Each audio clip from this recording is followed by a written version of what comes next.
Most ACL return to sport testing still relies on tests that do not really reflect the full reality of sport.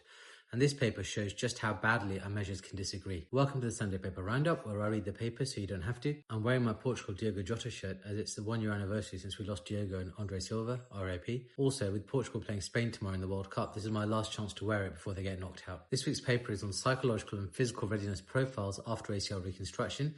And it is a very good reminder that looking ready is not the same as being ready in a joined up way, because sport does not care whether your hop tests look good in a quiet clinic. It cares whether the whole system is ready. Strength, movement, confidence, decision making, and how all of that holds up when the environment becomes chaotic. This was a level 3 cross-sectional study from the Arrow registry looking at 822 patients between 5 and 13 months after ACL reconstruction. They built return to sport readiness profiles using 3 things: ACL RSI for psychological readiness, isokinetic quadriceps strength for strength-based readiness, and single leg hop distance for performance-based readiness.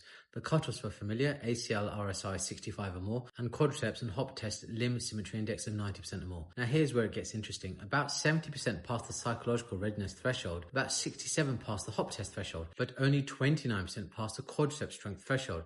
That alone should make people pause, because it tells you that hop tests and confidence can look reassuring while real strength deficits are still sitting there underneath. When they combined all 3 measures, psychological readiness, hop readiness, and quadriceps strength, they found that readiness aligned in only 30% of patients, which means for 70% these domains did not align, and that's the headline. And what was the most common profile of all? Well, that was patients who are psychologically ready, hop test ready, but not strength ready. That was a third of the whole cohort, 32%. So what does this really mean? Well, it means a lot of patients can look fine on paper if you only look at confidence or only look at hopping, but that does not mean their knee is truly ready for the demands of sport. And that matters because in real sport, you do not move in a pre-planned straight line with lots of concentration and one maximal effort. You move under fatigue, under pressure, with reaction, distraction, contact, chaos, and consequence. Now, what does this paper get right? Well, first it asks a clinically important question, not just who can pass one test, but how often do the different domains of readiness actually agree and come together? That's a much better question. Second, the sample size is strong, 822 patients. Third, I like the fact that they separated strength-based readiness from performance-based readiness because those are not the same thing,